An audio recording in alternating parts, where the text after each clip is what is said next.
Melhor e Mais Justo de hoje debate o atual momento da democracia brasileira. Participam desse debate aqui comigo Aldo Fornazieri, cientista político e diretor acadêmico da Fundação Escola de Sociologia e Política de São Paulo, e Hugo Albuquerque, que é advogado.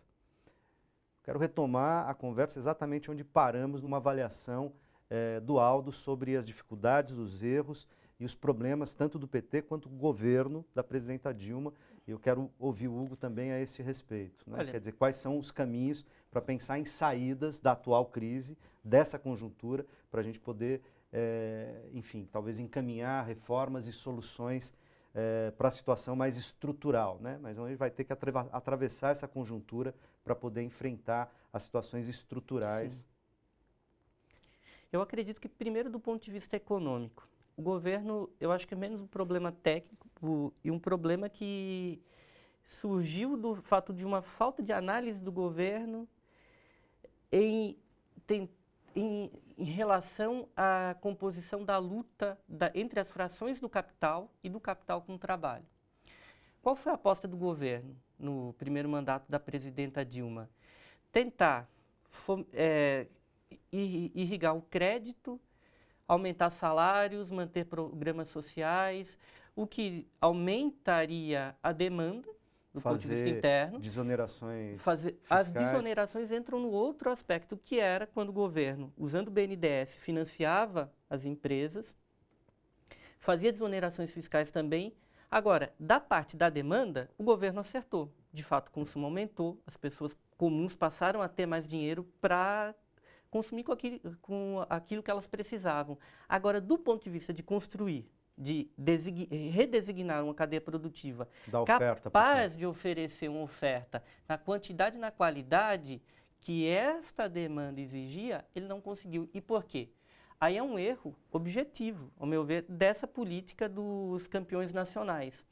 De tentar resolver isso daí, tentar resolver esse problema da oferta, mediante um financiamento de grandes corporações e não tentar construir uma cadeia produtiva, digamos, mais leve, mais diversificada, com empresas talvez menores, mas com elos de rede mais fortes. A aposta que se fez foi de empresas maiores que poderiam atuar no exterior, inclusive remeter lucros para o Brasil, o que poderia fazer sentido. Foi uma coisa que, por exemplo, deu certo no Oriente, mas o Brasil, convenhamos, e também voltemos a Marx, né, o modelo oriental, ele vem, o próprio capitalismo, quando se constrói no Oriente, ele se constrói sobre um sistema imperial bastante rígido, enquanto quando o capitalismo é construído no Ocidente, ele se constrói sobre os destroços do feudalismo. São realidades diferentes. Muito diferentes, né? O modo de produção asiático e o modo de produção capitalista. Essencialmente diferente. Eu acho que talvez tenha sido esse grande erro. E o que ocorreu?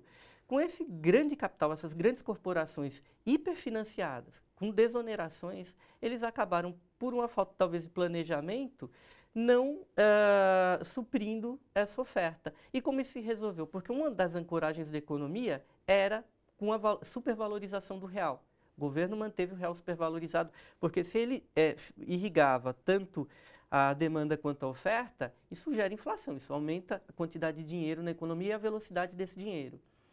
Mas como isso não se resolveu, como não houve uma oferta na velocidade, na qualidade, na quantidade que essa demanda exigia, as importações cresceram e começaram a apertar uma variável muito importante, que é a balança comercial.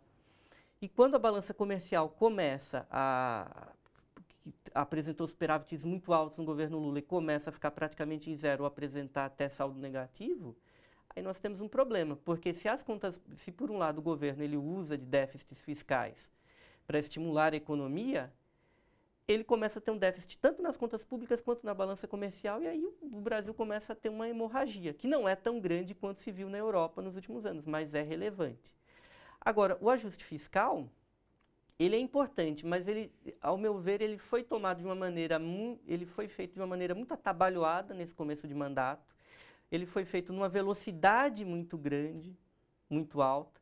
Quer dizer, não adianta agora que Inês é morta... Sem a costura necessária com o Congresso. Sem a costura necessária com o Congresso, com a sociedade. Então, isso gera um quadro, porque nós vamos ter até o final do ano, entre reajuste de preços administrados, levando em consideração o problema da crise hídrica sobre os preços de alimentos, sobretudo. Nós vamos ter uma inflação enfim, que vai estourar a meta. E a gente provavelmente vai ter queda no PIB. Então, na verdade, já que o pessoal segurou isso daí, eu entendo que essa tentativa de fazer um ajuste muito draconiano nesse momento é imprudente até do ponto de vista político, que pode gerar instabilidades que têm custos econômicos reais no segundo momento. Hugo, você aponta uma coisa, eu queria colocar esse ponto também em debate, quer dizer, parcela dos movimentos sociais e da esquerda, eu diria parcelas significativas, tem manifestado insatisfações com as medidas, com a composição do Ministério do segundo mandato da presidente Dilma, com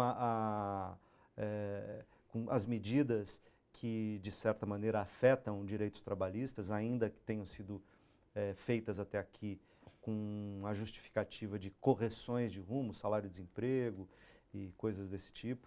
Mas, de todo modo, o ajuste fiscal, ele vem, segundo a própria esquerda e os movimentos sociais, ele vem na linha de afetar direitos e Sim. não na linha de penalizar os mais ricos, Sim. como, por exemplo, com a taxação de fortunas e coisas desse Exato. Tipo. Quer dizer, nesse momento, parece que o governo ainda não conseguiu achar uma sintonia e tem desagradado a gregos e troianos. Dá para dizer isso, Aldo? É verdade. Agora veja o seguinte, quer dizer, aí houve um erro também de condução política. Por exemplo, quando a Dilma chama o Joaquim Levy para ministro da Fazenda, ela não assume o Joaquim Levy, sequer ela foi na posse do Joaquim Levy. E um ajuste fiscal, veja o seguinte, todos os governos passam por dificuldades. Agora, se você não explica as dificuldades, se você não explica para a população as medidas duras que você está tomando e que essas medidas duras podem reverter em benefício lá à frente, fica complicado. Então, eu acho que houve um erro na condução política do ajuste fiscal. Eu entendo que o ajuste fiscal é necessário e há uma incompreensão da esquerda, exatamente aquilo que eu falei antes, na ideia de que existem recursos ilimitados. Do meu ponto de vista, era preciso moralizar determinados benefícios sociais, porque, de fato, aí existiam diversos ralos, e esses ralos, evidentemente, que oneram os recursos públicos. Agora existe um problema mais de fundo. Por exemplo, o problema mais de fundo diz respeito a quem paga a conta. Aqui no Brasil, quem paga a conta são os mais pobres. E esse problema de quem paga a conta, ele não vai ser resolvido por um ajuste fiscal, e sim por uma reforma tributária. O fato é que o PT e os governos petistas nunca colocaram sobre a mesa o problema da reforma tributária para valer. Quer dizer, os mais pobres aqui no Brasil, sabidamente, pagam mais impostos do que os ricos. Um outro grande problema é a sonegação fiscal, que não vem sendo combatida. Para você ter uma ideia, os cálculos indicam que o custo da corrupção por ano no Brasil é de 85 bilhões, enquanto que o custo da sonegação fiscal é em torno de 500 bilhões. E por que esse tema não é debatido, não é colocado Exato. Sobre a mesa por parte do governo? Então, eu acho assim que... por outro lado, vejo o seguinte, quer dizer, quando vem um ajuste que é para sanear as contas, necessariamente, porque, caso contrário, a deterioração fiscal do governo e do país ela vai continuar aumentando e isso vai implicar em juros mais altos e assim por diante, a esquerda fica contra, quer dizer, joga contra. E isso me parece um paradoxo, uma incompreensão da própria esquerda no sentido de criar condições e um ambiente mais favorável para que o país volte a crescer, que é o que pode gerar lucros, aliás, pode gerar novos empregos e renda mais adequadamente. Agora, nesse ponto, se você me permite, Aldo, vou discordar ligeiramente. Eu acho que não é o problema do governo não ter feito a costura para explicar o ajuste, é porque este ajuste, feito da maneira que ele está sendo feito, é inexplicável. Justamente por um ponto que você colocou. O Brasil ele chega a perder por ano, em arrecadação fiscal, por sonegação e evasão, como nós vemos aí com a lista do HSBC, o equivalente ao PIB de São Paulo capital, ou até mais. Eu vi algumas estimativas de algumas ONGs internacionais, o Brasil é o segundo país em evasão / sonegação fiscal no mundo. Nós perdemos São Paulo, um município de São Paulo ao ano. E as pessoas, elas sabem disso. Elas podem não calcular, mas as pessoas intuem, as pessoas sabem. E como é que você vai pedir para... Olha, vamos cortar aqui direitos trabalhistas, vamos aqui penalizar a pensão por morte, vamos cortar. Opa, mas se você tem mais de 10% do produto interno bruto sendo perdido por em arrecadação por ano, é um ajuste que se torna ilegítimo. Quando nós vemos na Grécia o Syriza tomando medidas hoje de ajuste fiscal, ele está propondo tributações aos mais ricos e também um controle, sim, da sonegação e da evasão, que na Grécia era um problema gravíssimo, mas não chegou, no pior momento, à metade do problema no Brasil. É daí que esse ajuste ele perde a legitimidade entre os movimentos e não tem legitimidade entre a sociedade. E outra coisa, a própria questão da tributação, mais até do que o imposto sobre grandes fortunas, que está previsto na Constituição e devia existir, mas ele nem seria o grande... Eu acho que a grande fronteira fiscal e tributária é botar o guizo na onça, é tributar o sistema financeiro. Porque quando você tributa o sistema financeiro, você não só arrecada, como você fiscaliza dinheiro que é sonegado, dinheiro que é evadido. Então, a única experiência desse tipo que foi ICMS, a CPMF, CPMF a CPMF foi derrubada assim que possível. Sobretudo pelos efeitos da CPMF na fiscalização. Mas sobretudo por isso. Não era pelo 0,28, depois 0,38. Aquilo era irrelevante. Era pelos efeitos na fiscalização. E é aí que eu acho que perde. E essa questão da maneira como o ajuste fiscal é feito, sem uma costura, mas com imposição, ele acaba mostrando toda a pior face desse gerencialismo.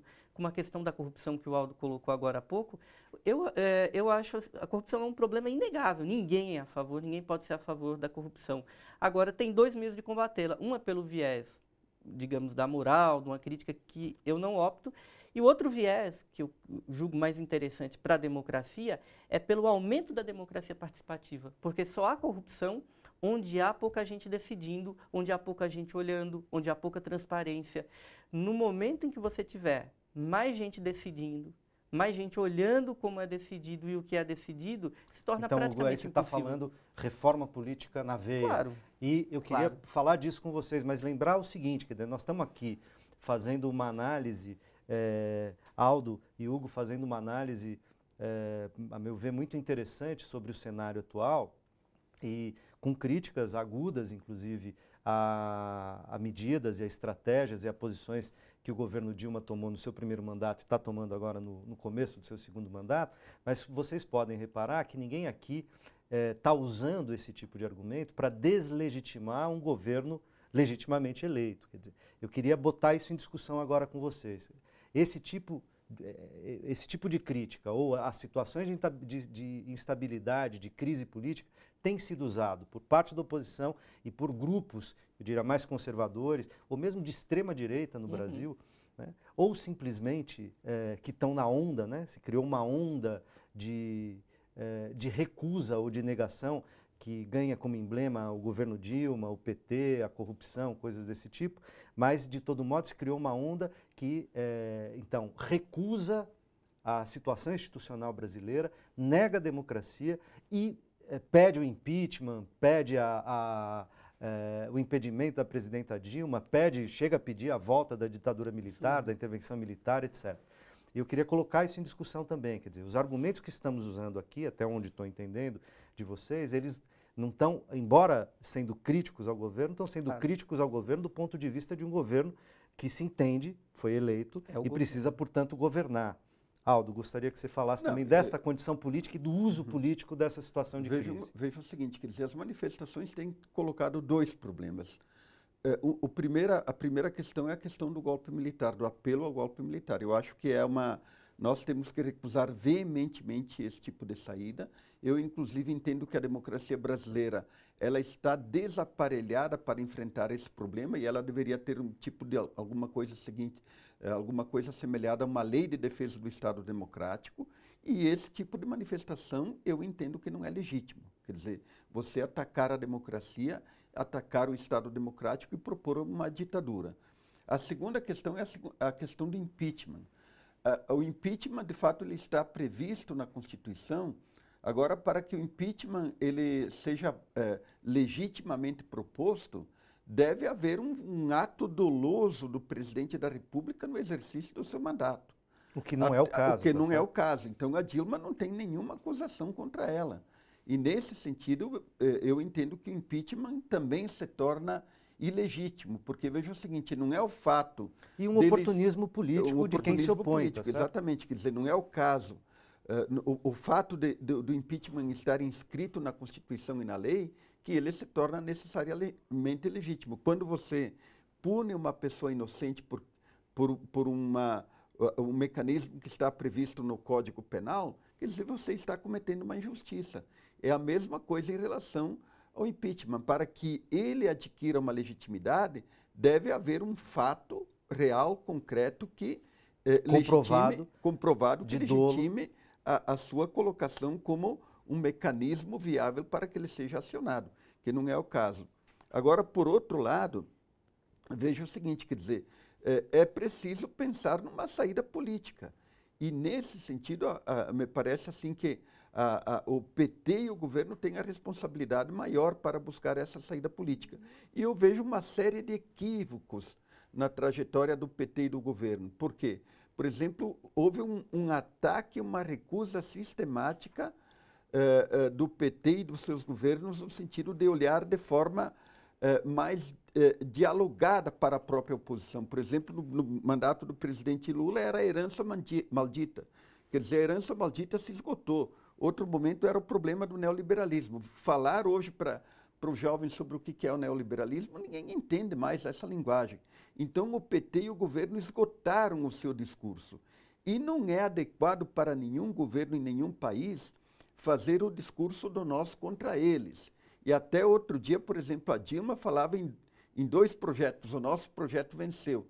É verdade que um projeto venceu, agora o presidente da República ele é presidente de todo o país. E só agora, no momento da agudização da crise, é que a Dilma começa a falar que ela governa para todos. Mas não foi esse tipo de discurso que foi feito até anteontem. E isso criou ressentimentos, bloqueou qualquer diálogo com a sociedade, e aí vem o problema da reforma política. Por que a reforma política... Mas espera, a reforma política no próximo bloco. Tá bom. E Hugo, perdão, mas você abre o próximo bloco. Quero ouvi-lo também sobre isso. A gente já volta.